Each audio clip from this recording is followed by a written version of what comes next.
Hello and welcome to the Ice Guys. This is the show that takes you into the world of the National Hockey League. Every game, every day, from a betting perspective. With pro sports handicappers, Ian Cameron, Alex B. Smith, and various guests from the world of hockey and sports betting. And now, here's your host, Ian Cameron.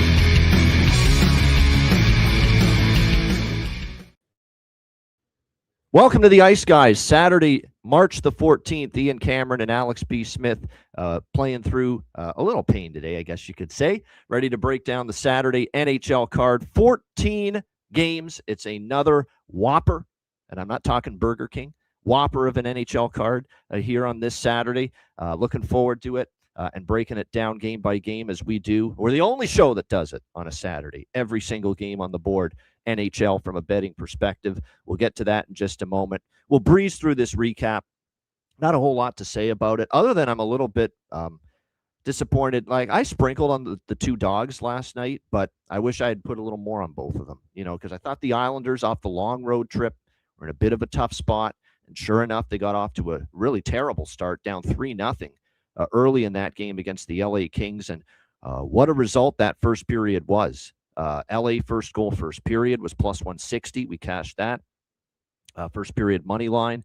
And more importantly, Trevor Moore for the Los Angeles Kings with the first goal of the game, which was David's bargain bin special on the show yesterday. And Alex, even though he wasn't on the show, if you're a Patreon member, his card was up there.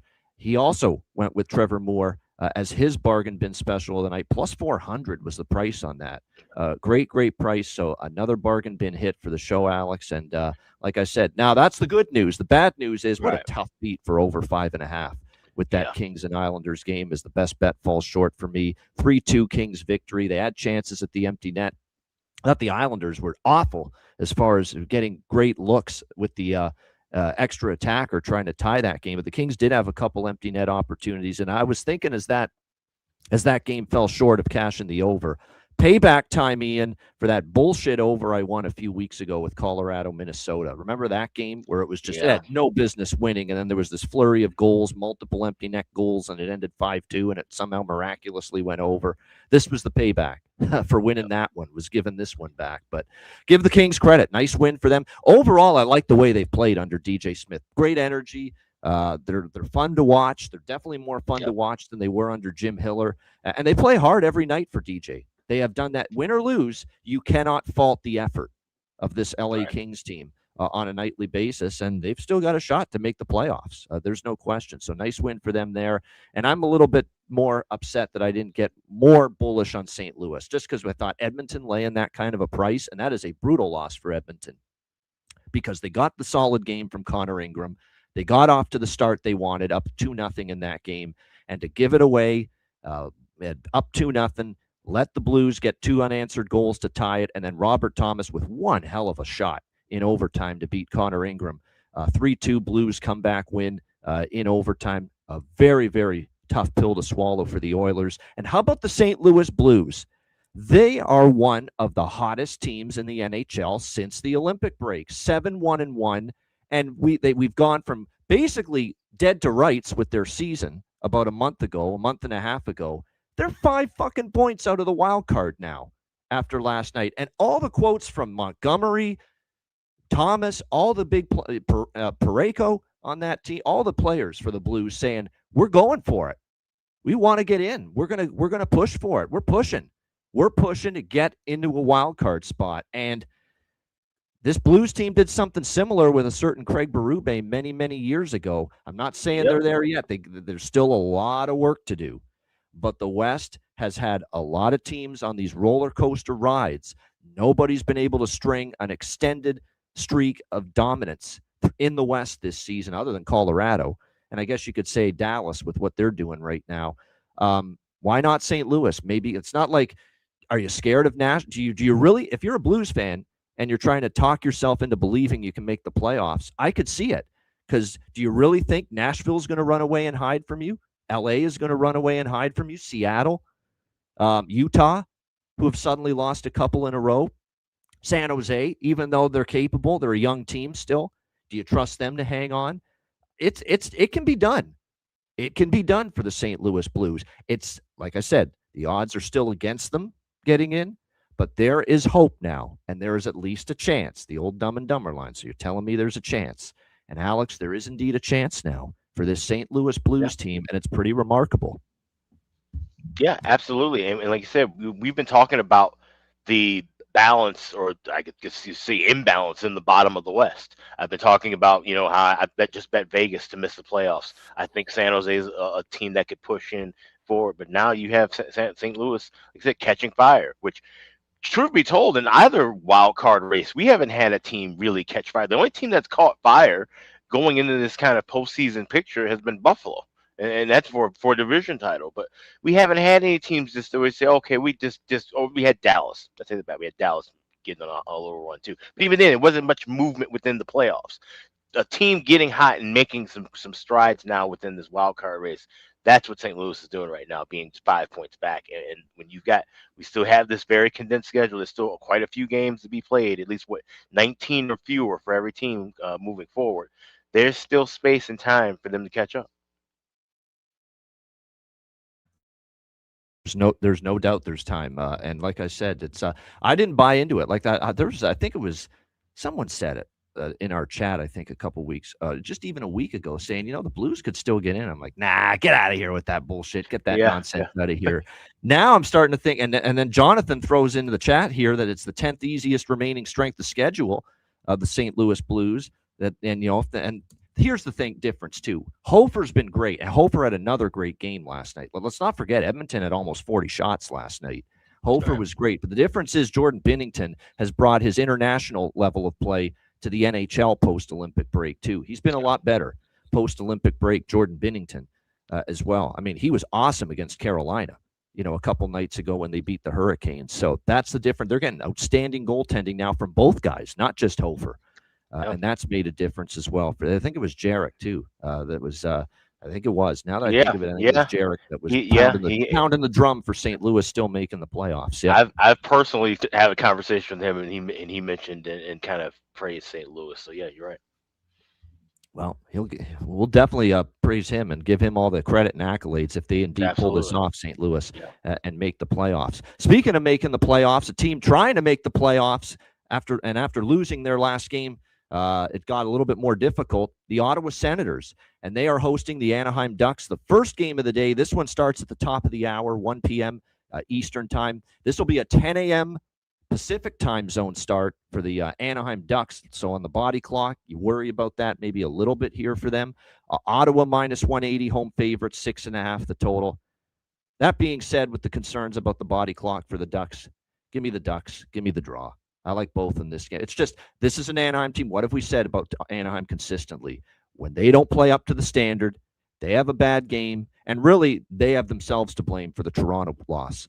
They had that game in hand. They were up 3-1, and then penalty parade started. They lacked composure. They lacked discipline, took all kinds of penalties. The big one being, of course, the Radko Gudas 5 in a game for the knee-on-knee hit to Austin Matthews. And by the way, 5-game suspension for Radko Gudas. Do have to touch on that for a minute. Joke.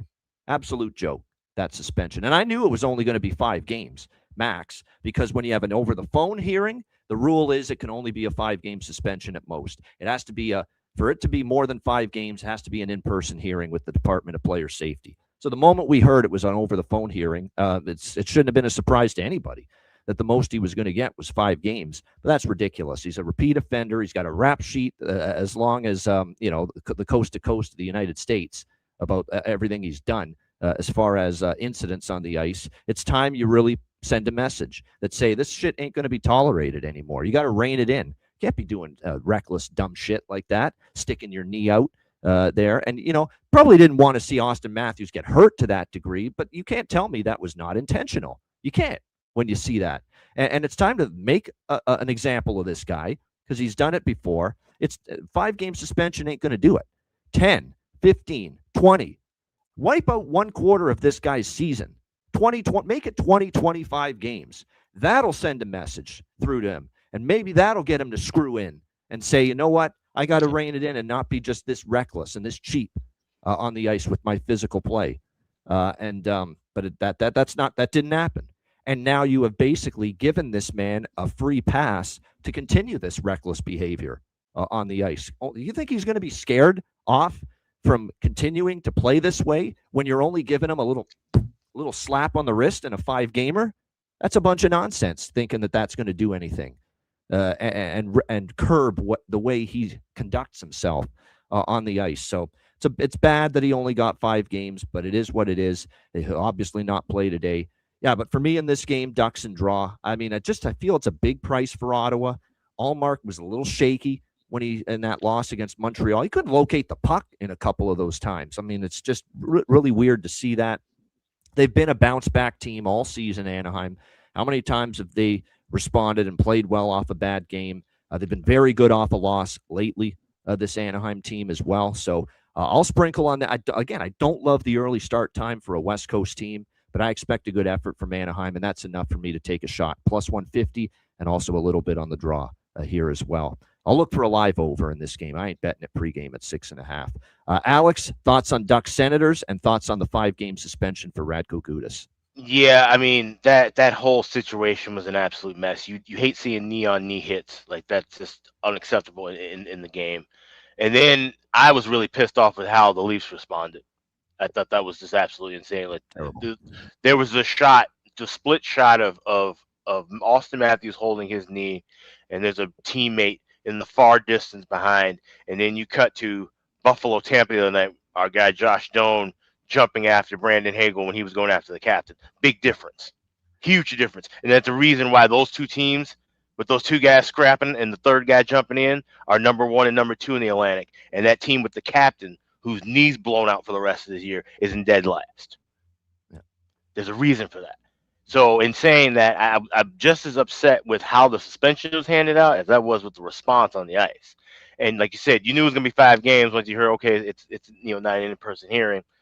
And from that point on, I said it's a joke. And we all could say it was a joke because it is. It's absolutely ridiculous. And this is a guy, someone in the chat said he has become this era's Matt Cook.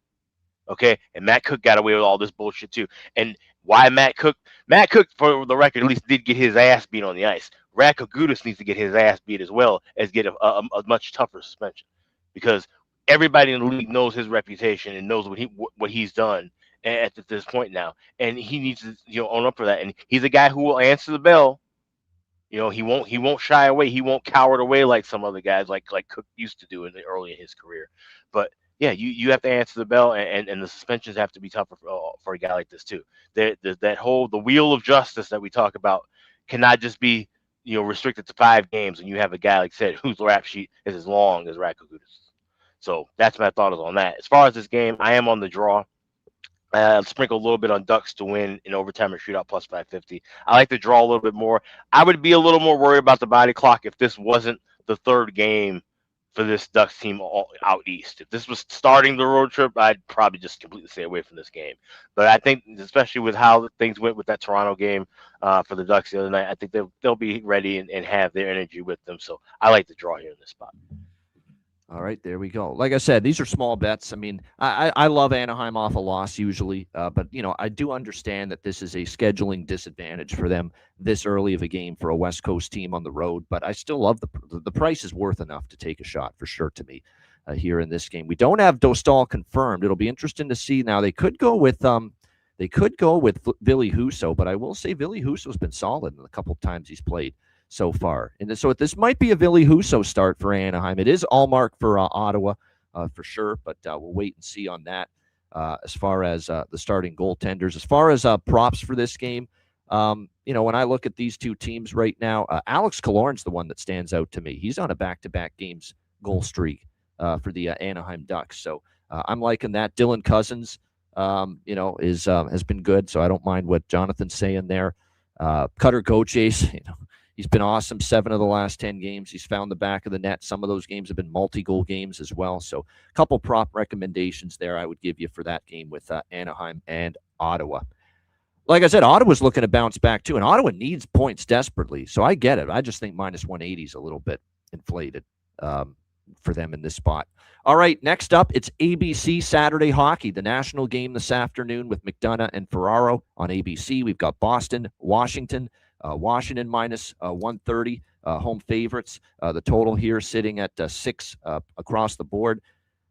I'm on Washington here. 7 straight road losses for the Bruins. I don't trust the Bruins on the road, flat out. And I am impressed with Washington. That was a nice win against a red-hot Buffalo Sabres team the other night. And they had no Logan Thompson that night either. That was a Charlie Lindgren start for the Washington Capitals, and they were still able to get the job done there in that game. But, yeah, it's also a revenge spot for Washington. They lost in Boston on a Saturday ABC game last week in Boston, and it was close, though. I think it was 2-1 Bruins last week in Boston. So payback time for the Washington Capitals. You got the Bruins on their last road spot. Yeah, I like Washington here. Boston's got to prove it to me. Prove it you can win on the road is where I'm at right now with Boston. Alex, what do you think here? Bruins, I lean under too. It could be low scoring like the last game, especially if it's Swayman and Thompson as the goalies. And that is what I'm expecting. Alex, what do you think here, Boston, Washington? Yeah, that last meeting ended 3-1. There was an empty net goal there, but Yeah. it was a low event game that should have gone past the regulation. So I am back on the draw with this one. I grabbed plus 320 with that this morning. I would lean toward Capitals winning the game in overtime. Plus 550 is what I see at FanDuel with that. And like I said, Bruins have to prove that they can win on the road. I've tried to take that plunge a couple of times on this streak of them saying, okay, maybe this is the spot where they can turn it around on the road, and it just hasn't happened. And like I said, so now with the Caps, a little bit of rapid revenge as well. I would lean toward Caps, but I'm higher on the draw right now. It's going to be one of my 2 bargain bins, and we're not going to get to the bargain bins. No, we will, actually. This is 3 p.m. Eastern, this game. We're definitely going to be done the show by then. But it's my day bargain bin. It's Ryan Leonard. Charles already mentioned it in the chat. 3-game goal-scoring streak for the Washington Capitals. So that will be my first of my 2 bargain bin specials for this Saturday slate. Washington Capitals, Ryan Leonard heating up, really playing well since the Olympic break, and now the puck's starting to go in for him. He's looking for his 4th straight game with a goal, plus 360 at BetMGM for Ryan Leonard of the Washington Capitals. So there you go. First of 2 bargain bin specials. I'll reiterate it, obviously, when we get to the bargain bin special of the night segment. As far as other props in this game, you look at, this one also. I think there's McMichael I was interested in. Chychrun is always someone that's capable as far as finding the back of the net, shoots the puck quite a bit. Arvidsson has had some success against Washington, so has Zacha. So there's a couple maybe to look at for Boston. I'm just trying to bring up the line combinations here. We've talked about Marat Husnadinov quite a bit. Hasn't scored as much as I would have liked, considering he's up on the top line with Lindholm and with Pasternak, but still is some value there with him as far as a goal prop. All right, the last of the afternoon affairs, we've got Colorado, Winnipeg in the peg. Colorado minus 190. Road favorites, 6 the total in this game. This is a live game for me. I don't want Winnipeg. I know that. Winnipeg, obviously, we saw them. It's one thing to lose, obviously, to Anaheim, because Anaheim was in a good spot, bounce back. But to lose at against the New York Rangers the other night, that's alarming for this Winnipeg Jets team. And that's why, you talk about the St. Louis Blues. At least I didn't completely close the door on them, making a playoff push. Winnipeg, you got to close the door on it now. You're losing at home to the New York Rangers. That's not a team making a playoff push, in my mind. And the blue line is still – don't forget, this team traded away Logan Stanley and Luke Schenn to the Buffalo Sabres, so they're a little bit thinner on the blue line right now. I'm not a big Jacob Bryson fan. I never was impressed with what he did with Buffalo. The Solomonson actually hasn't played that bad. Elias Solomonson here for the Jets. But Hayden Fleury, Jacob Bryson, their depth takes a hit after the Morrissey DeMello pairing, and you're seeing them still struggle at times in their own zone. That could be an issue here against Colorado. That being said, Colorado has had their share of difficulties at times here in Winnipeg. In fact, the last 2 times they played here, could you believe that Winnipeg's outscored them 4-0 the last 2 times that Colorado's played here in Winnipeg? So they haven't scored a goal. They got shut out in back-to-back games that they played here at Canada Life in Winnipeg. So that's the one thing that's kind of holding me back. Is Colorado dialed in? I want to see it before I fire away. So this is a pass for me pregame. We'll see if we get involved during the game Maybe Colorado at a plus price if they give up the first goal. Kind of what I'm thinking here. Alex, what do you think here? Avs, Jets. Yeah, that was the only thing I could look for would be Colorado if they're trailing. But other than that, this would be a pass for me completely. And I don't know if Winnipeg is going to be capable of just hanging around, pushing this like this, where it'd be a draw spot necessarily. Like I said, their playoff window's pretty much closed. So it could be either, Colorado's just taking it low and slow, and then all of a sudden they win 3-1. How many times have we seen Colorado games, especially in the daytime, where they're just low event, nothing's happening either way for 40 minutes, all of a sudden they jump out and they win 3-1. It could be one of those kind of sleepy games like that. So for me, yeah, pregame pass as well. I'll watch it live, and anything jumps out, jumping on it. All right, there you go. Good stuff indeed. All right, player props here in this game. Natchez has scored in back-to-back games for the Colorado Avalanche. That's something worth noting here going into this game. Nick Waugh might be worth a look for the Avs. He's scored twice in the last 5 games, scored last game for the Avalanche as well. And I would say give a shot with Morgan Barron again. Yeah, there you go. Just after I said it, I see Jonathan in the chat mentioning it. Yeah, Morgan Barron, who's been a little bit of a depth player down the lineup for the Jets that has stepped up a little bit of late. Yeah, this could be an under too, honestly, because I think the Jets are going to want to tidy things up after, a 6-3 loss to the New York Rangers the other night. They're not going to be happy about that. And you're right, Colorado, Alex is bang on. That's a absolutely bang on, spot on, accurate read. How many times have we seen them in the daytime just not fire away offensively and just kind of a bit of a, not a dull game, but just a little bit of a slower game? We've seen that from Colorado on the road. So that's why there's a perfect in-game type of betting spot for me with this matchup. All right, the rest of the games are night games. Well, this is actually a late afternoon start locally for Minnesota as they host the New York Rangers. We've got Minnesota minus 210, home favorites, 6 the total in this game. Let me just see if we got goalies confirmed yet. Last I checked, I'm not sure we did, but here, hold on one sec. There's the depth charts. All right, no, I haven't seen anything. No one yet? Confirmed yet. No. I see Gustafson for the Wild. Confirmed. I would think Shesterkin. Yeah, I would think Shesterkin for the Rangers, although it hasn't been confirmed yet. I'm very tempted by the Rangers, believe it or not. I am. I don't know if I'll move on the Rangers. I'm leaning in that direction. I mean, this is a team that's showing a pulse, showing some life of late. Obviously, 6-3 win against the Winnipeg Jets in their last game. And for Minnesota, from a spot perspective, and I don't try to bet situational stuff, every game, or try not to make a habit of it. But you look at what they faced. They faced obviously Tampa, Vegas, Colorado, Utah's a team that they're battling with in playoff positioning. 3-2 loss in a shootout to the Flyers. That's the one thing I guess that would concern me a little bit, losing to the Flyers in a shootout. They respond in a good way here in Minnesota. But I mean, Rangers have won 4 of their last 5 games. You can quibble about the competition, right? Leafs, Flyers, Flames, Jets. It's not a great who's who of victories for the New York Rangers. I think I'd be more interested in maybe a team total for the Rangers rather than jumping all on the money line. And the team total obviously would only be 2.5 at actually a slight plus price. I mean, they've been scoring lately, the Rangers. You look at it, 6 against the Jets, 4 against the Flames, 6 against the Flyers, 3 against the Jets, 6 against the Leafs, 4 against the Jackets, who are a good team, 3 against the Penguins. I mean, this team's on a 7-game streak of scoring at least 3 goals. So that Ranger team total interests me a little bit here, 2.5. I like this full game over, 6. I mean, I got off the Wild over, and I knew I didn't like the over against Philly because Philly's going to want to play lower event game, slower game, good goaltending, and that's exactly what we got, 3-2 in that one. I could see this one having a little bit more offense to it. Minnesota, after scoring 2, I think they're going to push a little bit more for some offense here. And as much as the Rangers have been consistently scoring 3 goals or more 7 straight games, the defense is still a little concerning for me with the Rangers. I know they played a little better defensively. 3 goals allowed to the Jets, shutting out Calgary, 2 to the Flyers.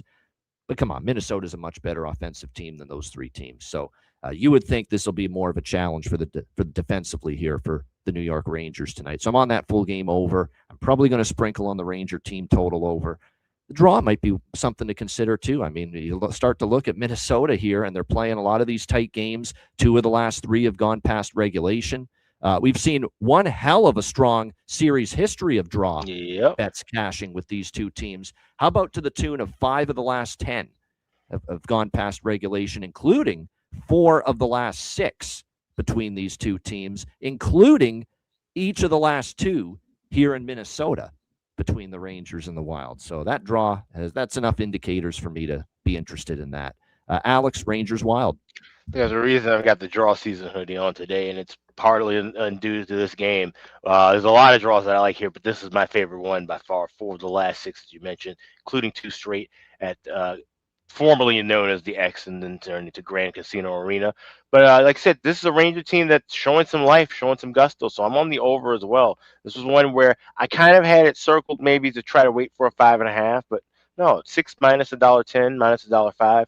It's worth jumping in on free game. I think we're going to have goals going both ways. And I have a bargain bin that I like from this contest as well. All right, good stuff indeed. As far as goal props here for this game, yeah, I actually like. There's Terry Edelman, Minnesota Wild fan supreme in our chat saying, and I saw that too. Yeah, Jared Spurgeon playing his 1,000th game, milestone day for him. The longtime defenseman for the Minnesota Wild. That maybe lightning strikes for him on his special milestone game here, and he finds the back of the net. It's an angle that I don't hate. It's worth a couple of shekels if you like, if you buy into that angle. Boldy has scored in back-to-back games. Kaprizov and Lafreniere for their respective teams are on 3-game goal-scoring streaks. But I'm going to throw out a couple here. Bobby Brink, if he plays, that is. Let me just see here. He's day-to-day still, but we'll have to wait and see if he plays. He is feeling better, and apparently he's trending toward maybe being in the lineup after missing that Flyer game the other night. If he does play, I like Bobby Brink as far as a goal prop for Minnesota. But for the Rangers, I'm going to go back to the well with Gabe Perreault. Gabe Perreault is finally getting meaningful minutes, big opportunities up there on the top line for the Rangers with actually he was on the top line for the Rangers, but we'll see if that's going to continue to be the case because I'm seeing JT Miller is a potential to return for the New York Rangers after missing the last 5 games with an upper body injury. It's his birthday today. JT Miller? There you go. Yeah, somebody said in chat. It's his birthday. All right, very good. Well, and he might, because if he's in, he might be with Zibanejad and Lafreniere on the top line, not Gabe Perreault. But either way, I like Gabe Perreault. Gabe Perreault's been noticeable lately. And Cartier, you're right, Jonathan. Cartier's the other one. Coming over from the Seattle Kraken. He's going to get a little bit more opportunity here, and he scored in 2 of the last 3. So at that price, it's worth a shot. So a couple of good value props here for the Rangers game and for the Rangers and Wild here tonight. All right, next up, we've got now this should be fascinating. We're used to, when we see these teams play in this building at KeyBank Center, we're used to seeing blue and white just invade. Toronto Maple Leafs fans everywhere, and actually to the point where they're outnumbering the Sabres fans, especially when the Sabres have been absolute dog shit, horse shit the last few years. I don't think that's going to be the case tonight. I think the Sabre fans will push back and be well represented in their own building tonight. Toronto and Buffalo, we've got Buffalo minus 230, home favorites, 6.5 the total. What a great quote from Lindy Ruff this morning at the morning skate press conference saying, I was kind of hoping some Toronto fans would sell their tickets back to Sabre fans here for this. That's a little jab, too, for the Leafs being so awful. Nice. I like that, yeah. Now. So way to go, Lindy Ruff, for saying that earlier today. Yeah, you got the Sabres off a loss. You got a Toronto team that finally got the monkey off their back with a, somewhat surprising win against Anaheim. I think it was surprising because, they were in control of that game, Toronto, and then, of course, Anaheim just lost their discipline, and that's where the game came unraveled for them. But you would think it's a bounce-back spot for Buffalo. I'm on over by Fecta, and I'm on Buffalo team total over 3.5 here in this game. In fact, the one good thing about Anaheim, even though they lost, and I had the money line against Toronto, I did cash Anaheim team total over 3.5 in that game because they did score 4 goals. I mean, they are still a disaster defensively. And if not for Joseph Woll in that Anaheim game, it could have been worse. They are just having a hard time in their own zone right now, this Toronto Maple Leafs team. And you got to think Buffalo off a loss now. They get a chance to, feel the sting of losing for a change, and I think you're going to get a good effort from them. They know that this is a team that over the years, they've had their fans just drown out, Sabre fans here at KeyBank Center. And I don't think Buffalo will look past an opportunity to add some agony for the Toronto Maple Leafs here. And we'll see. Now, Toronto had been owned by Buffalo. Then Toronto won 5 in a row against Buffalo, and they've still won 6 of the last 8. But Buffalo did beat them the last time they played in Toronto, 7-4. I like Sabres team total over. It's not a great price. We're looking at minus 150 with that, so I'm going to sprinkle pregame on that. And if it drops to a better price, we're going to add more Sabre team total over 3.5. If it falls to a price, my usual minus 120 or better is what I look for. So that and the over by Fecta here for me with Leafs and Sabres tonight. Alex, Toronto, Buffalo. I went with a flat 4 minus $1.05 over at BetMGM with that team total on Buffalo. I think, like I said, this is a smash spot. This is like I said, this is a win for the fans if you get it here, right? To have this momentum going, we've been talking about this the whole time. Now that you have Buffalo playing, its best hockey in ages. But like I said, to have a chance to squash your rival who's dead last, this is a complete flip of the tables from, say, 5-6 years ago, where we were talking about Toronto trying to make a cup run and Buffalo rebuilding. And these moments do matter. And I think that energy will carry over with this team, and this team is aware of it too. So team total over 4 for me. I also went with the parlay of Buffalo money line and over 5.5 plus 110 as well. But I think this should be a big win for the home team tonight. All right, good stuff. Do want to mention, of course, obviously the Austin Matthews. We talked about the suspension of Gudas. We'll talk about the prognosis is in for Austin Matthews. It's a torn MCL and a contusion as well for Matthews, and his season is over. Now, it's not the absolute worst case scenario because it could have been a torn ACL. And you're talking about a recovery of a year, up to a year with that. At least this one, I think, is more along the lines of a 4 to 6 month recovery, but it means the season is definitely over. So he'll be back at training camp in the fall. But just very unfortunate. Yeah, this Matias Maccelli thing, we got to bet it. Not just to score a goal, but the first goal, and for not just first goal of the game, first Leaf goal. Also you got to do it. I mean, he's just been a first goal magnet for the last 5 games. Jonathan's right about that, and he's been their best goal scorer. Matias Maccelli here. Matias Maccelli. I like saying it in my Italian accent. There you go, even though he's Finnish, but he's got Italian in his family. That's why he's got that name. Yeah, Husso is going to, I kind of figured this could be a Husso start. So there you go. It is confirmed. Ville Husso is going to start for Anaheim in that game against Ottawa coming up. But yeah, getting back to this game, Matias Maccelli, first goal, first Leaf goal, just a goal in the game. And just the general to score a goal is plus 410 for at Bet Rivers. It's a great price. So yeah, that's worth a shot. That's not bad as far as Nick Robertson. You're right. He does most of his scoring. I'm going to maybe look at Easton Cowan possibly for Toronto because I think he's played really well of late with the opportunity. For Buffalo, as far as goals, because I think the Leafs will score a little bit. Alex Lyons projected in net, but it isn't confirmed as of yet for the Sabres. For Buffalo, as far as goal props here in this game, I'm looking at their lineup. You still see the value with Krebs because he's with Thompson and Tuck. Quinn, Zucker, Josh Doan. Here's a couple. Malenstein and Sam Carrick, too. I don't know what it is about Sam Carrick, but you get him to Buffalo from the New York Rangers, and suddenly this guy's become a little bit of a threat offensively for the Buffalo Sabres. The guy can play. He's not just a physical player that can fight. He can play. He scored now in 2 of the last 5 games entering tonight. They scored in the last game. He's 10-1. Like, how do you not at least dabble a little bit in that? Sam Carrick for the Buffalo Sabres here. Like, plus 1,000 at DraftKings. We're not telling you to unload on that. We're telling you just to sprinkle a bit on that. And I think it's worth a shot there at that price, no question. Matthias Samuelsson's out. Someone else mentioning it's his birthday, but he's out. A lot of birthdays, but yeah, he's out. No Matthias Samuelsson tonight for the Buffalo Sabres. The good news is they have a ton of depth now on the blue line. They can roll with they can go probably 7-8 deep on the blue line right now. Byram, Dahlin, Stanley, Power, Metza. Zach Metza is going to get back in tonight and play with Luke Shen on the third pair. Samuelsson is injured and out for this game. And Kesselring is the healthy extra defenseman here tonight.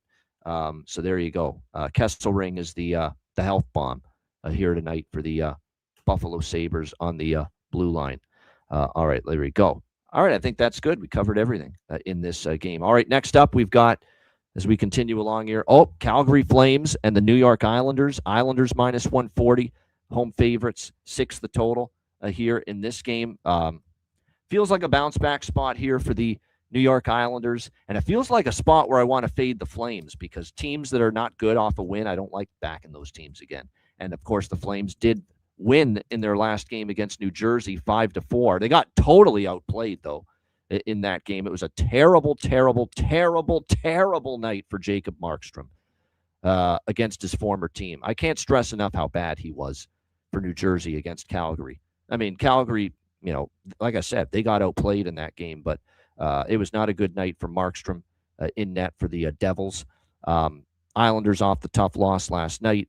The problem is Calgary actually has beaten the Islanders 4 straight times, 5 of the last 6.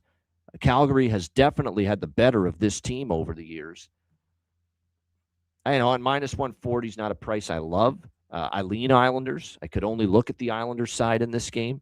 But at minus 140, I'm a little bit leery of taking them at a price like that. The draw does make sense here in this game. I do like this draw. Calgary is still giving a pretty decent effort most nights. I mean, the Ranger game's kind of an anomaly when they got shut out. Other than that, they've been still pretty feisty. So I think the draw could get there. We've had some draws in the past between these two teams, so I kind of like that a little bit, the draw here with the Flames and the Islanders. Alex, what do you think? Yeah, there's another draw that I like quite a bit. 3 of the last 5 meetings have gone past regulation. And like you said, the Isles have struggled with Calgary.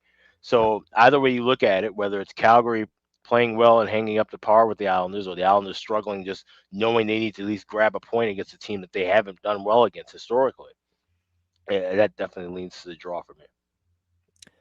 I think I might get in on now I don't usually do this. Calgary's not, always a prototypical over team, but we do have a series history of more overs than unders with the Flames and the Islanders. I don't like Riddick's form right now. I've said that. He's given up 4 goals in 2 straight, 3 goals or more in 4 of the last 5 starts for him in net. So I don't love Dave Riddick's form. Now it is his former team, Calgary. Maybe that bumps him up a little bit, but I don't love the way he's been trending in net for the Calgary Flames. And you got Devin Cooley in net for Calgary going into this game, who got lit up by Washington the last time we saw him. And I think you're going to start to see Cooley level off a little bit. He's going to cool off, Devin Cooley. There we go. A little bit. Like, he's had a great season. Calgary's gotten way more than they could have ever envisioned from Devin Cooley as their backup goaltender this year. But I do think he's going to come back down to earth a little bit. And maybe that blow up against Washington when he gave up 6 goals, maybe is a little sign of that. I haven't bet one of these in a while. Let's go correct score 3-3 plus 1,300 at FanDuel. Yeah, I could definitely see 3-3 go to overtime here. Yep. Definitely could see that, especially with Cooley and Riddick, confirmed in net. As far as goal props, we had Callum Ritchie last night, weren't able to hit it, but still, I mean, if he stays up where he is in the lineup, with Horvat and Heineman, you got to bet it. Heineman's the other one I considered for bargain bin, and of course he's the one that scores last night for the New York Islanders. He's on that top line as well. So Emil Heineman is a good goal prop, I think, on the Islanders side. For Calgary, Sharon Govich scored last game. Gridden, I always say, has been very dangerous. And I like the angle of Coronado. You're right. Coronado is playing pretty close to home here. I believe he's a New Jersey kid, Matt Coronado. So, close in the area. Yeah, Huntington, New York, specifically, is where he's from. So, I could see him maybe getting involved and pitching in a goal here for the Calgary Flames in this one. All right, next up, we've got San Jose, Montreal. Montreal minus 160, home favorites. The total here, 6.5, shaded to the over in this game. Obviously, the big news for Montreal was the fact that they obviously called up Jacob Fowler from the AHL, gave him the start on the back-to-back against Ottawa, and boy, he was the reason they hung on in that game. The saves he made at the end of that third period, absolutely spectacular. San Jose, a nice bounce back from them. They lost in Buffalo, and they're the team that ended the double-digit home win streak for the Boston Bruins the other night. Great win for San Jose. as this road trip continues. They'll be looking to keep it going. Alex Nedeljkovic confirmed in net for the San Jose Sharks here. Jakub Dobiš getting the nod here for Montreal. I think it's going to become a back and forth now for Marty St. Louis. I could see them rotating between Dobiš and Fowler. Montembeau's out of there. He's out of the equation now, clearly. This is a Dobiš and Fowler goaltending battery moving forward here for the Habs. And Dobiš has played, pretty solidly of late. Nedeljkovic getting the nod here for the San Jose Sharks, which is pretty interesting call here from Ryan Warsofsky here, because he's kind of been going back and forth quite a bit with his netminders. But like I said, I think Nedeljkovic, the veteran here, seeing him maybe with an opportunity. I got to start closing some windows here. I think we're starting to freeze up a little bit. So my apologies here. We'll get some of these windows closed here in front of me. There we go. Sometimes that happens when I got too much open, and that's what we've got right now. Okay, so for Nedeljkovic, he is getting the start here tonight for the San Jose Sharks. Like I said, obviously a very capable netminder for this team. We'll see how he fares here tonight in this matchup against the Montreal Canadiens. This is a tough one for me. This is another one where I think the draw could be, I hate to be repetitive, but this is definitely another game where I think the draw could be live here a little bit in this game between these two teams. I could see it being a pretty competitive game. I kind of think it could go over, but again, the goaltending of Dobiš has been good lately. I might wait for a little bit of a better price and a better number to look for that over in game. So I might wait on that. But the draw at pregame is of interest to me here in this one. To be honest with you, and I like Montreal, and they're playing well right now, and Dobiš is playing well. Don't get me wrong, but I'm always tempted by San Jose when I'm seeing them getting prices like this. And I'm kind of feeling that way too. Sharks are pass at this number. Alex, what do you think here with San Jose, Montreal? Yeah, this is one where I like Sharks team total at flat 3 minus $1.05 at BetMGM. I like goals here early. I like both teams to score. I got plus 144 with that. A little bit of a high price for that first period over, so kind of want to wait for that one in game to kind of drop down. But definitely, we see, obviously, we know how Dobiš is giving that first goal of the game sometimes. I'm not necessarily betting that, but like I said, I do like goals early here. And of course, it's Saturday night, so we got to go everything. Right. Go Caulfield. Saturday night, yeah. Anytime goal, 2 goals, 3 points. Those will be the things that I'm running with, same as usual. Yeah, it's hard not to bet that, especially at home. And he's had multi-goal games at home, so I could see him having a good game of it here. The one thing that concerns me too, what might keep me off Montreal too, is this is a bigger than average revenge spot for Montreal, because they had that crazy game in San Jose that ended 7-5, up and down it was, and they felt they had that chance to win that game multiple times and they didn't. So that's definitely something to keep in mind. Yeah, Alex Newhook was big in that San Jose game. I remember he scored a couple in that game. So maybe this is a night to look for a little value here with Alex Newhook for Montreal. Deneau's had success against Nedeljkovic, says Jonathan as well in this chat. So like I said, Eileen, I like the draw. The draw is the only thing I've bet pregame, but I'm going to look toward maybe a live over, maybe San Jose if they fall behind, but nothing pregame with either of them. I'm going to wait for a live over. It is worth noting 3 straight games in the series have gone over the total between the Sharks and the Canadiens. And this will be a game played with pace. Make no mistake about it. Lots of ability to put the puck in the net on both sides going into this one. From a prop standpoint, Kapanen is always, I think, worth a look, with what we've seen, obviously, out of him. One thing, too, about Nedeljkovic is I thought he played excellent. That's why he's in. That's what I was trying to say earlier, was that I think Warsofsky's going back to Nedeljkovic to reward him, because he was terrific against Boston the other night. So it makes sense that he's coming back to Nedeljkovic instead of keeping the rotation going with Ask About Me, Yaroslav Askarov, going into this one. All right, Carolina, Tampa Bay. Tampa Bay minus 120, minus 125 home favorites, 6.5 the total here in this game. I could only look at Carolina at this price. I don't want Tampa right now. Something's off right now with the Tampa Bay Lightning. It's Carolina or nothing for me. I'm waiting to see who's in net. I don't think I can do it, though, if it's going to be Old Man Anderson. But I'm waiting on that here in this game. We don't have goalies confirmed really either way.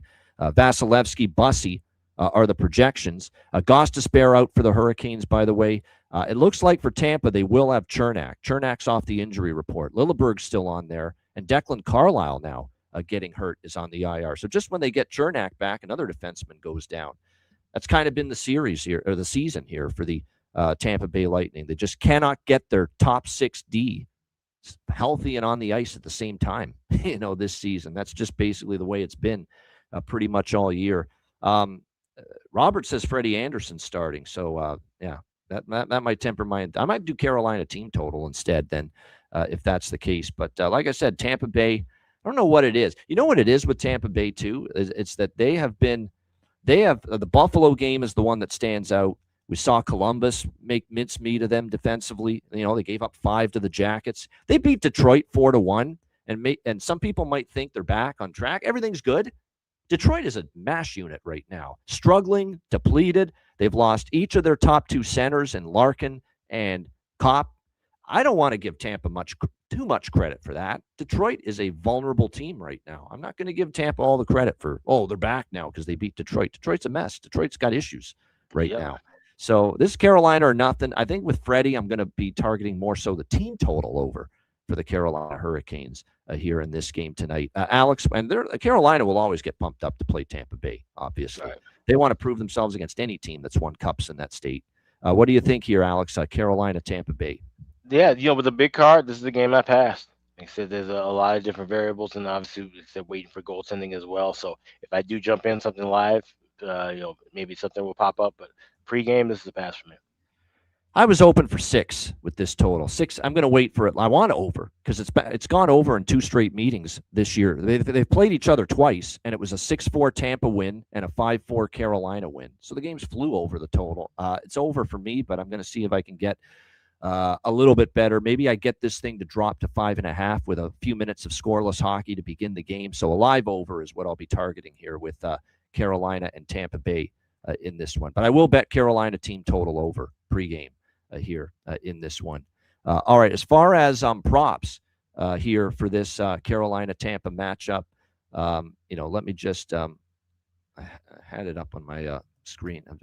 The laptop's going nuts today, guys. Apologies for that, but we'll try to straighten things out here. There we go. We've got it back where we want it. Yeah, Mark Jankowski and Gage Gonsalves. Both of these guys have scored in back-to-back games. Jankowski is plus 850. It's an incredible price. He's right from my little hometown here, Dundas, Ontario, just outside of Hamilton. I always hope for this guy to have success in the NHL and give him credit. He's stuck in the NHL for quite a few years now, even though he's been mostly a third, fourth line player all these years. So I think it's worth a shot here. Mark Jankowski, what a price. I mean, he's gone through these little stretches before too, where all of a sudden, boom, out of nowhere, 3-4 games in a row, he can score a goal for you. And right now, he's scored in back-to-back games, plus 850. Gage Gonsalves for Tampa has scored in back-to-back games. Give me Nick Paul. He scored the last game. He can be streaky. So there's some good value here as far as goal props. Those are the ones I like the most. You're right about Eric Robinson, too. He's had success against Tampa. I've noticed that a lot of his goals have come against Tampa. So there's some real good shots as far as that's concerned. So, like I said, as far as goal props, there's some real good value, here in this Carolina and Tampa Bay game. That's it's Dundas. You're right. It is. It's got ass at the end. So what? It makes it a cool town name. Yeah, Dundas, Ontario. Yep, nice little town. Like I said, I'm not a big city guy. Hamilton is not. It's not a huge city. But when you get downtown, it's a decent sized city, but it's not like a Toronto size. Toronto's nuts. I mean, it's just people left and right, cars left and right. You can't walk on the sidewalk downtown without bumping into somebody in Toronto. I mean, Hamilton's not like that. So, it's a medium sized city, but even then I wouldn't want to live downtown Hamilton. I'd want to live in the suburbs, nice and quiet. Give me tranquility at this stage of life right now. That's what we're looking for. All right. I'm still a city guy in that aspect. Yeah. That's why I'm right here in downtown St. Paul. So yeah, that's good. I mean, it keeps the one thing about living right downtown is keeps your energy high. It can keep your adrenaline flowing. Get things all around you at all times. Yeah. Yeah, no question. So, yeah, a lot of good goal prop shots. I agree with that Carolina and Tampa Bay game. All right, let's go to L.A., New Jersey. Next up, we've got New Jersey minus 145, home favorites, 5.5 the total in this game. I don't think I have to look at the starting goaltending for New Jersey to know Jake Allen's going to start. I haven't even looked, but I think it's going to be Jake. How do you not put him in after the disaster Markstrom was the other night? Yeah, I just looked now. Yep, bingo, Jake Allen for the New Jersey Devils tonight. Yeah, you knew that was going to – he was not good at all against Calgary. I'm going to give me the over here. Like I said, we lost last night with it. I'm not out until I lose 2 bumper stumpers. You guys know that. I don't jump off a trend until we lose 2 in a row with it. So I'm going to come back to over 5.5 here. And I'll say this about the Devils. They've started to trend over the total. You know, it's a team not making the playoffs. You know, score goals and give them up has kind of been the mantra here for the Devils of late. 3 of their last 4 games have gone over the total. Now, it is a 5-0 under streak in this series between the Kings and the Devils. But, again, it's a different Kings team playing with a little pace here right now, scoring more goals, giving more up as well. So we'll come back one more time to riding these Kings overs. I know it fell short last night, but we'll come back to it at least one more time here tonight with Kings Devils. Alex, what do you think here, L.A., New Jersey? Yeah, I'm right there with you on the over, and I wouldn't be worried about the series history because you look back, we're talking about completely different coach teams. We're also talking about completely different situations where, Kings team firmly in the playoffs or a Devils team that was firmly in the playoffs, East versus West. It was kind of more of a draw season spot with those kind of teams. Now that we're talking about 2 teams seemingly for more so New Jersey out of the playoff race, but the Kings kind of hanging on, fighting for their lives and playing more up tempo, this definitely leads to, I think, a higher scoring game tonight. So, yeah, over 5.5 from here. All right, there you go. Over 5.5. As far as props go, yeah, why not? Why not ride the way? I think a lot of us had Trevor Moore. Why not come back to him here, plus 400 here tonight in this game? I'm going to throw out Maxim Siplikov here. This is a guy that's talented. He was with the Islanders before. He didn't really stick there. He has a chance now with New Jersey. He scored in the last game for the Devils. 11-1, is the price for Siplikov here for the Devils. I'm going to take a shot, I think, with that. To me, that's worth a look here in this game. What else are we looking at here as far as I'm just looking at the lineups again one more time. But, yeah, Moore, Laferriere maybe. I think actually Laferriere's a New Jersey guy. Yeah, we have to bet Laferriere. You always talk about that. He's not Canadian. He's from New Jersey. Yeah, I know. Yeah. We have to bet Alex Laferriere tonight. Chatham, New Jersey native. Alex Laferriere for the L.A. Kings. So, yeah, absolutely. That's a must that we take Alex Laferriere here tonight back home for the L.A. Kings to find the back of the net. And New Jersey, like I said, Mercer's got value on the top line, Connor Brown on the second line. Like I said, the one I'm taking a shot with is Maxim Siplikov here for New Jersey tonight, 11-1, that maybe he can find the back of the net. All right, next up, it is Columbus, Philadelphia. Columbus minus 135, road favorites in this game, and the total sitting at, looks like pretty much 6 across the board. It continues to be for Rick Bowness an interchange here with Greaves and Merzlikins. It's back to Greaves in net tonight. Dan Vladar confirmed for the Flyers, so we do know both goals. Looks like Eric Goodbranson, after a long absence, might be back in the lineup here tonight for the Columbus Blue Jackets. So that's what we're looking at with that. As far as this game goes, I could only look Columbus minus 135 on the road. That's right around the point where I say, I like Columbus. I don't know if I bet them at a price like that. Let's give Philadelphia credit because they've had a nice little couple of games here this week. What a win for them in Minnesota the other night, beating the Wild 3-2 in a shootout. So that was a nice win for the Flyers. They also beat Washington the night before that. So a nice pair of wins on a back-to-back, no less, for the Philadelphia Flyers earlier this week. They've got a little momentum. I got to bet this draw. I just that's what I like. I lean Columbus, but I'm betting the draw here pregame. That's it. Just the draw pregame at the moment. We'll look maybe live for Columbus. But this Columbus team, 5 of their last 8 games have gone past regulation entering this game. For Philadelphia, 5 of their last 10 have gone past regulation. Series history, we've seen 2 of the last 4 go past regulation between these two teams. So Like I said, this is Columbus, although I'm going to look for a little bit of a better price live, and the draw pregame I like. Alex, what do you think here? Jackets, Flyers. I grabbed plus 320 this morning. It is now dropped over at BetOnline to plus 315. Please shop around and get the best price available. But I do like this draw quite a bit for those parameters that you mentioned. And like I said, this just feels like one of those games where it's going to be low. I feel like this, up and down action, but it's going to take longer than 60 to find a winner. The people that only love hockey may not care about this, but I sure do. We just cashed our UMBC Retrievers team total over 68.5. College basketball, America East Championship game. Got it on right in front of me. They're about to advance and beat Vermont. No, not this year, Vermont. They've owned that conference over the years. Not this year. So way to go, Maybe UMBC is going to take down a big team in the first round like they did years ago when they upset number 1 Virginia. I still remember that. Tony Bennett. Yep. Never know. Not the singer. The other Tony Bennett. Yeah. All right. Anyway, enough of that. As far as goal props here for this game, we've got. Let me just see here. Back-to-back games with a goal for Owen Tippett.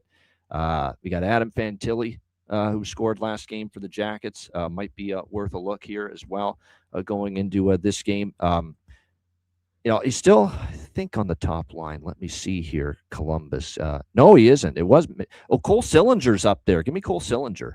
You give me Connor Garland. I'm not jumping off Connor Garland train just yet. I know he didn't score last game, but we'll go back to the well with Connor Garland. And give me Cole Sillinger. Cole Sillinger might be playing with Marchenko and Fantilli tonight on the top line. So Cole Sillinger for the don't I know it about Ole Miss, Nick Alvento? We've been riding Ole Miss that whole SEC basketball tournament so far. So, yeah, they've been great to me. But Sillinger on the top line, definitely. I think that is worth a look here. My phone's ringing off like crazy. I don't know who's calling me, but the fact they've called 3 times in a row, it's got to be someone that's of significance. So, Alex, you take over for just a sec. I'll be right back in a moment. Okay. All right. Yeah, we're just kind of going through. Well, like I said, mentioned like in the draw in this spot, and just kind of looking through some of the other goal scorer props to maybe take a look at. Trevor Zegras, the guy that was kind of circling for Philadelphia. Like I said, Connor Garland, still get him in that bargain bin range, plus 340. So there's definitely a couple of players that I would look at in that spot. Alex Bump, plus 360 is the price I'm seeing also as well. Guy that was mentioned in the chat, I know, a couple of days ago in that spot. So just kind of see what's going on with that one. See what I'm not sure what game he had listed next for him. I have next up Detroit and Dallas. So that's where we'll wait for Ian to get back, and we'll get ready with Detroit, Dallas. I'll just go through some goaltending confirmation since we got a little bit of a break here with Ian. Just going here right now to goalie post. We'll just kind of run back with everything. Dostal and Allmark confirmed for Anaheim, Ottawa. Swayman and Thompson still probable. Nothing confirmed for Boston, Washington. We do have Joseph Wall confirmed for Toronto. We have Alex Nedeljkovic confirmed for San Jose. We have Jake Allen confirmed for New Jersey. Talked about Cooley and Rittich confirmed for Calgary and the Islanders. Greaves and Vidar confirmed for this game. Columbus and Philly. With Dallas coming up, Jake Ottinger is confirmed for that game. The only goalie confirmed in that one. And everything else still up in the air as far as goals go with that. So, Ian, y'all good? Yeah, we're good. Yeah, we're good. Okay. Yeah, all good. It was a friend of mine that forgot I was doing the show. That's all. Okay. There we go. I just ran through all the goalie confirmations and stuff, so now we can get to Detroit. These Dallas. are people that have known me for 20 years, and I've been doing this show for, 8 years on Saturdays at noon? And I forget sometimes. It happens. It is what it is. I'm not that mad. I'm just trying to entertain people, thinking I'm that mad. No. That's the great thing, too. It's not live television. If I want to answer the phone, I can. That's the good thing. All right. That's it for that one. On we go. Yeah. Detroit and Dallas next up. It's not anything to do with Wizard Sports Picks. Trust me. All right. Detroit and Dallas. We've got Dallas minus 180 home favorites, 5.5 the total here in this game. Monster win for Dallas, blowing out Edmonton, obviously 7-2 beatdown over the Oilers on Thursday night. They'll be looking to keep it going here tonight against Detroit. Detroit's a no bet for me at the moment. I don't want the Red Wings. They're not playing well. They coughed up the game against Florida. They had the 2 home losses against Florida and Vegas, last week. They beat New Jersey, no big deal. New Jersey's, that's their one win in their last 5 games. And I love Detroit against New Jersey. You guys know that because I used Detroit as a best bet last Sunday when they played New Jersey. I loved them in that spot. That's the only win they've had in the last 5 games. No question. So, like I said, I don't want Detroit. They're not playing well. They're struggling. They're coughing up leads. They're banged up beyond belief at the center ice position. Larkin and Kopp are still out. We'll see if they can overcome it this time. Won't be easy. Jake Ottinger confirmed in net. I'd expect John Gibson in net for Detroit, although that is not confirmed at the moment as of yet. You could make a case for Dallas team total over 3.5 again. I mean, they've, other than the Vegas game, throw that one out, and they scored 7 against Edmonton, 4 against Chicago, 4 against Colorado, 6 against Calgary, 6 against Vancouver. 4, 5, and 4 against Seattle Saints. So they've really only scored fewer than 4 goals in 2 of their last 10 games. They've scored 4 or more in 8 of their last 10 games. So, yeah, I mean, maybe a small Dallas team total over, but nothing significant here. I mean, it's well priced. You're not getting a bargain with Dallas. Maybe a small team total over for the Stars. That's about it. I don't want Detroit, though. I don't like what I'm seeing right now. Alex, what do you think here? Red Wings, Stars. This is a pass for me on a big card. Like I said, yes, you could lean toward Dallas team total, but he's still, laying a high price. So there's other spots I like more than anything involved in this game. So it's a pass for me. Yeah, no doubt. So there, Jonathan's signing off on the team total here for the Dallas Stars here. Yeah, it makes sense. I mean, that's the way you bet Dallas whenever they're a big favorite right now. Is you just take the team total and you try to have that faith, I guess you could say, that they're going to be able to win, or not only win, but score 4 goals or more. You could definitely see that being the case. Yeah, as far as props for this game, Detroit and Dallas, many of them will be. I mean, Jamie Benn, you got to ride the wave. I mean, 4 of the last 5 games he scored. The captain of the Stars, so that's worth a look. Sam Steele. I mean, Matt Robinson's in our chat right now. We know he's been able to take advantage of betting Sammy Steele as far as goal props are concerned. Matt Duchene, Maverick Bork, because he's up the lineup. I mean, there's a lot of different routes you could go, as far as the goal prop market here in this game. So, like I said, there's a lot of different ways you can go about it going into this matchup tonight. But those are the main ones here. Ben, Sam Steele, Maverick Bork. Those would be the main ones I'd be interested in here as far as the Dallas side. Jonathan likes JT Compher, straight out of Compher, crazy motherfucker named JT. I haven't said that for a while. But yeah, JT Compher for the Detroit Red Wings, for Jonathan, liking him for a goal prop. All right, Pittsburgh, Utah. We've got Utah minus 140, home favorites. Total here sitting at, looks like 6, shaded to the over. This to me is a good Utah spot. Do I want to bet Utah is the question. I lean Utah. I think this is a get-right spot for Utah. I really do. Pittsburgh's starting to finally leak oil without Crosby, without Malkin, who's still serving that suspension right now for the Pittsburgh Penguins. And they're starting to really suffer more injuries. Kevin Hayes, Sam Girard, banged up team. Like I said, starting now to trend the other way. I mean, give them credit. They came out of the Olympic break. They had won a few games there, but now they're just 1-5 in their last 6 games. And the only win was Boston in overtime at home in a game where they came back from the dead, down by multiple goals in that game multiple times to win that game. I think it's a Utah spot all the way. I think I'm going to lay the $1.40. I don't love usually laying prices like this, but I think I'm going to do so in this instance. Lay the $1.40 here with the Utah Mammoth. I think they get the job done. Maybe a Utah team total over 3.5 as well. Because the one thing Pittsburgh is starting to do is give up goals. They have allowed 4, 4, 5, and 6 in the last 4 games. They've all gone over the total. So maybe a full game over as well. So, the total is only 6 here. I think a Utah team total over, Utah money line, full game over. They're all dangling around my brain right now as far as looks that I'm interested in here for this one. Alex, Penguins, Mammoth. Yeah, this is one where I like to draw. And I also like Utah to win in overtime.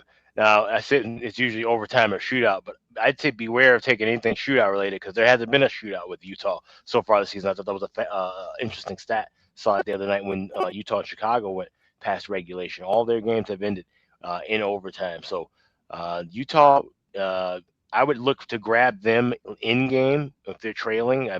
Because I like the draw. I'm not going to lay a 140. I'm going to try and see if I can get the spot where Penguins have the lead and I can grab Utah live. But I do like Utah to win this game, but I like the draw here as well. All right, liking the draw here is there is some draw history with these two teams. Each of the last two meetings have gone past regulation, so I could see this maybe being one of those. But Pittsburgh is able to hold tight. We'll see. I mean, the one thing I do like for Pittsburgh is Ben Kindle to score tonight at plus 450. He scored against Utah in every meeting or early. Every time he's played Utah, he scored because his head-to-head goal record is 100% according to the app I use. So that means definitely he could be live here to find the bat. And plus, he's been obviously very good for the Pittsburgh Penguins. As far as Utah is concerned, goal prop wise, I'm looking at their lineup. Krause is still with Schmeltz and Keller on the top line. Obviously, Gunther, Cooley. You could see them find the back of the net, but those would be the main ones. Kindle's the one I would take a shot with here for the Pittsburgh Penguins, and he did score against Utah previously. All right, Alex's Chicago Black. By the way, do we have goalies for that game as of yet? Let me just check. It looks like Skinner is projected and Vamelka is projected. Projected, but not confirmed. Not confirmed as of yet. Shilovs has kind of taken a little step back the last couple times we've seen him. So he had been better than Skinner, but, a little step back from Shilovs the last couple times. But either way, it's interchangeable. But probably see Skinner, if I had to guess here for Pittsburgh tonight. All right, next up, Chicago, Vegas. We've got Vegas minus 240 home favorites in this game. The total sitting at 6 across the board. Vegas finally beat a team in the playoffs. Holy shit, it actually happened. Finally, they beat someone currently in a playoff spot with that win against Pittsburgh the other night. It certainly had been a long time. We'll see if they can keep the momentum going here tonight against the Chicago Blackhawks. I ain't laying minus 240. Momentum's momentum. Not at minus 240 with the Vegas Golden Knights. I might bet them live if they fall behind. We have seen them be a good comeback team. They're still, as Jonathan knows, and we've mentioned this, they might still be the league leader in third period goals, the Vegas Golden Knights. They've been a great third period team all season long. That's kind of where I'm at with this game. Like, I figure that I want to maybe look toward Vegas live. Maybe Chicago jumps them early, and Chicago's been good at times getting on the board early in some of these games of late against better teams. We have seen it before, so that's kind of my strategy here. Maybe I will sprinkle on Chicago for a goal in the first period, which I think is going to be at a cheap enough price, to be able to bet at pregame. Even though it's not the system, like they're not a minus 300, it would be an auto bet if it was Vegas laying 300 or more here in this game with that great system. But still, Chicago is a minus 125 around that price to get a goal in the first period. I could see plus that. Plus 180, first goal, first period.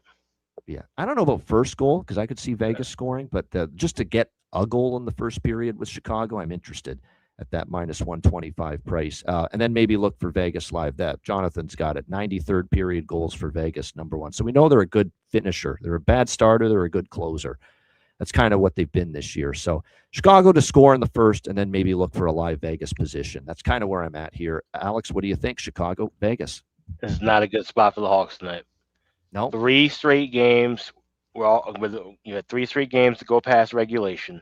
You had the great comeback in Utah, and then you've had a day in Las Vegas. And you've got Arvid Soderblom projected to start tonight. This is a Vegas slam dunk spot. Give me team total over 4 plus 120. I'm on the over 6 minus $1.10. If the Hawks do score a goal early, I'll be looking to maybe grab some Vegas team total, something maybe money line in game. But I think Vegas slam dunks the Hawks tonight. All right, Vegas big. And like I said, with Alex, you get an honest opinion every time with Chicago, even though he's a fan of them, and he's being honest right there. Doesn't like him tonight. Bad spot. So we'll see if out that is west, indeed... nice weather. Your season's already over. I don't see the veterans doing much here. I wouldn't touch a Donato. Plus, they've lost Jeremiah Foligno's leadership now that he's in Minnesota. Nick Foligno. So who's going to steer the ship tonight? Hey, make sure we buckle down and play well tonight. Who's going to do that for Chicago? No one. Yeah. Yeah, there could be some truth to that. So very interesting to see how this plays out. But there you go. Alex making the case that this is not a good spot here tonight for the Chicago Blackhawks in this one. I'm still going to wait to bet Vegas live. I don't want to take them at this current price. Even with the team total, I'd wait for that to drop because they're off prior to the Pittsburgh win. This team hadn't been scoring goals either. The Vegas Golden Knights. That could be a good approach. Vegas over 30.5 shots on goal for Jonathan. Looking at that. So, yeah, that's something to keep in mind. Jack Eichel's been very good. Scored in 3 straight games. Frank Nazar heating up for Chicago. He's scored in back-to-back games here for the Blackhawks. As well for Vegas, I want to point out, too, that Mark Stone for the Vegas Golden Knights. Obviously, they've missed him. He has been activated he was activated from the IR before the Pittsburgh game. He returned in the Pittsburgh game the other night, played 17 minutes. So this will be his second game back. So that does help. Look isn't that amazing? Mark Stone comes back and you win and you look so much better. And we obviously saw that from the Vegas Golden Knights in that victory against the Pittsburgh Penguins. Yes, indeed, they certainly missed Mark Stone, and sure enough, he comes back against Pittsburgh and they win that game. So it goes to show you the importance of him in the lineup. All right, our last game of this massive Saturday card. Pretty good pace, an hour and 10 minutes, and we're at the final game already. Seattle Kraken border battle. BC and Washington State, the Pacific Northwest battle. Seattle, Vancouver. We've got Seattle minus 135, road favorites. The total here sitting at 6 across the board. All right, you bastards. I don't know why I said that with a Boston accent, but I don't know why I did that, but I'll say it again. All right, you bastards.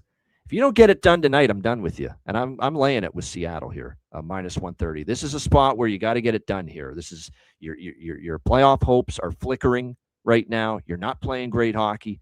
You're playing, obviously, a Vancouver team that's played a little feisty here of late. I will admit that, but you got to grab 2 points here if you're the Seattle Kraken. You simply must. And I expect full focus for the Kraken tonight. Now they've lost a couple in a row. You got to get it done here, and I'm going to take a shot. It's not a big bet because it is Seattle, and it is laying a price with them on the road, but they have dominated Vancouver. They're 6-2 in the last 8 meetings.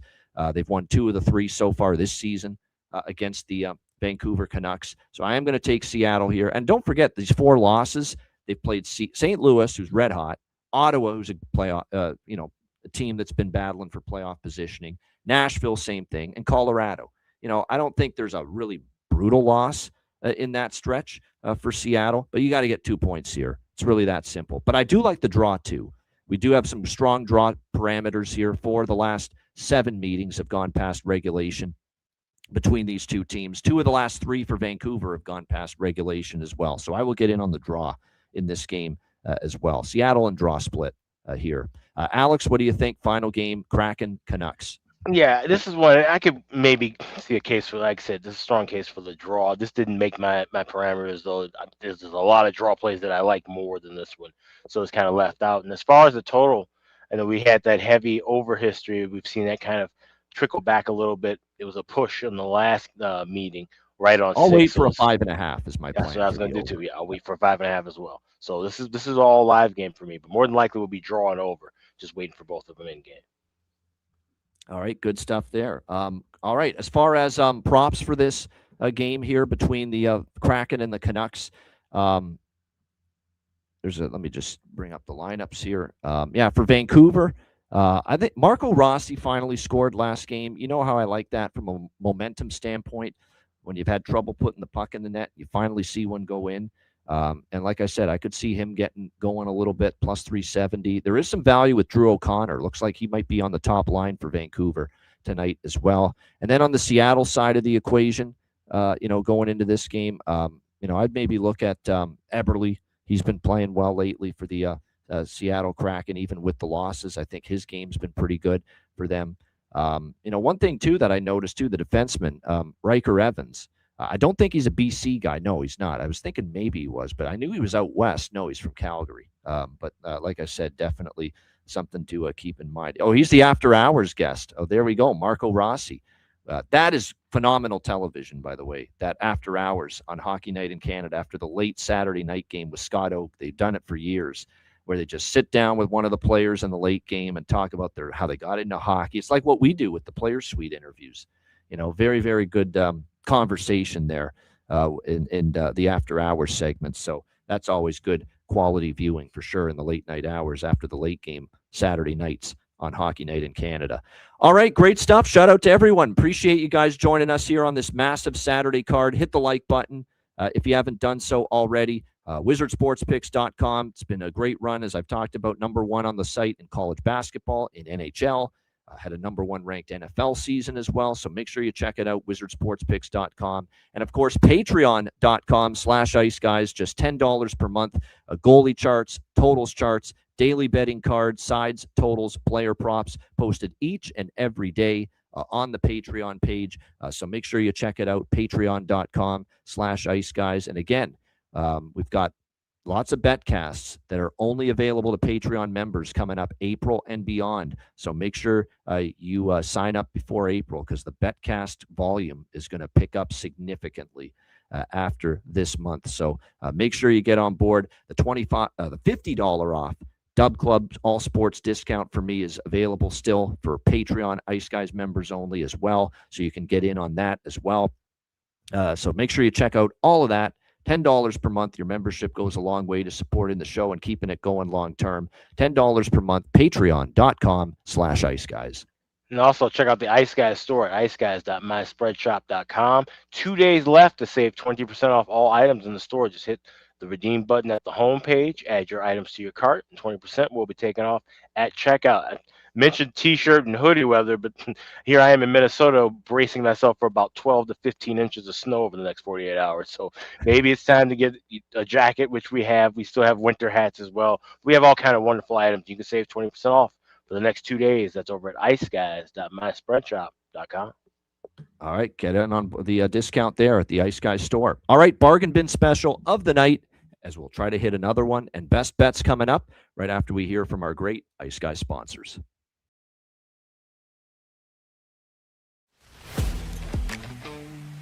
Wizard Sports Picks, featuring the finest handicappers in the universe. Sharp insights, trusted picks, and relentless results. We strive to help you become consistent winners. This is Wizard Sports Picks.